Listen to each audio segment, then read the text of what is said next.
Guys ये घटना घटी साल 2017 में, जब फ्लोरिडा की रहने वाली एक 10 साल की लड़की पर एक मगरमच्छ ने अचानक से हमला कर दिया और उसके पैर को अपने जबड़ों में दबोच लिया। वो तो एंड टाइम पे उस लड़की का दिमाग चल गया और एक ट्रिक की वजह से उसकी जान बच गई। क्या थी वो ट्रिक, आप भी जरा ध्यान से सुनिएगा, आपको भी बहुत काम आएगी।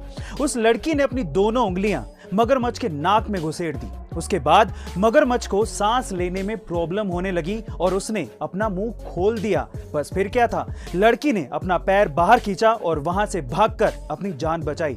कमाल की ट्रिक थी ना ये। कुकिंग सिर्फ महिलाओं तक ही सीमित नहीं है, आपको बहुत से अच्छे मेल कुक भी मिल जाएंगे, पर मेल हो या फीमेल, मेरा आप लोगों से सवाल सिर्फ इतना है कि आपने आज तक 1 घंटे में कितनी डिशेस बनाई हैं? 1, 2 या 3? शायद इससे ज्यादा नहीं बनाई होंगी। लेकिन विशाखापट्टनम की एक 10 साल की लड़की है जिसका नाम है शानवी प्रजित, और उसने 1 घंटे के अंदर 1, 2 या 10 नहीं, पूरी 33 डिशेस बनाकर वर्ल्ड रिकॉर्ड बनाया है। शानवी के इसी हुनर की वजह से उनका नाम एशिया बुक ऑफ रिकॉर्ड्स और इंडिया बुक ऑफ रिकॉर्ड्स में शामिल किया गया है। गाइस, सामने वाले के हाव भाव को समझना भी पर्सनालिटी डेवलपमेंट का एक पार्ट होता है। कैसे? चलिए उसे 2 एग्जांपल से समझते हैं।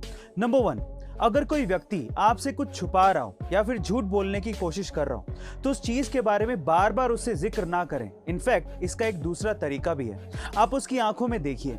लंबे समय तक उसकी आंखों में देखने से उसे आपसे झूठ बोलने में असहजता महसूस होगी और हो सकता है कि वो आपसे सच बोलने लगे। नंबर 2, अगर कोई व्यक्ति आपसे बात करते हुए बार बार घड़ी या फिर मोबाइल में समय देख रहा हो, तो इसका मतलब यह है कि उसे अपने काम के लिए देरी हो रही है और आपके काम में या आपकी बातों में उसकी कोई भी दिलचस्पी नहीं है। गाइस, इंडिया में तो स्कूल्स के अंदर पहली दूसरी ग्रेड से ही बच्चों के एग्जाम शुरू हो जाते हैं, लेकिन जापान में ऐसा नहीं होता।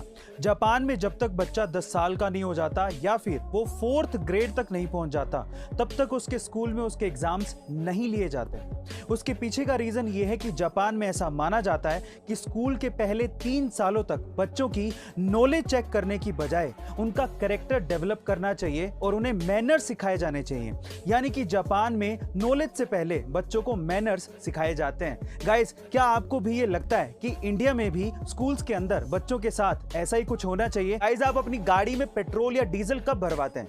अगर आप अपनी गाड़ी में पेट्रोल या डीजल दोपहर में भरवा रहे हैं तो आपको पैसों का नुकसान हो रहा है। कैसे? चलिए जानते हैं। देखिए, गर्मियों के दिनों में जैसे जैसे दिन चढ़ने लगता है वैसे वैसे टेम्परेचर बढ़ने लगता है, जिसकी वजह से फ्यूल एक्सपेंड होने लगता है और उसकी डेंसिटी घटने लगती है, जिसकी वजह से वॉल्यूम बढ़ने लगता है। इसका मतलब सीधा सीधा ये है कि आप जितने पैसे पे कर रहे हो उससे कम ही फ्यूल आपको मिल रहा है। पर इसमें पेट्रोल पंप के मालिक की कोई गलती नहीं है। ले दे के बात सिर्फ इतनी है कि अगर आपको पेट्रोल या डीजल भरवाना है तो आपको सुबह सुबह जल्दी या फिर देर रात को भरवाना चाहिए, आपको पूरा फ्यूल मिलेगा। गाइस, ये जानकारी आपको कैसी लगी कमेंट सेक्शन में जरूर लिखेगा और ऐसे अमेजिंग वीडियोस के लिए शेयर, सब्सक्राइब एंड लाइक। मिलते हैं अगली वीडियो में।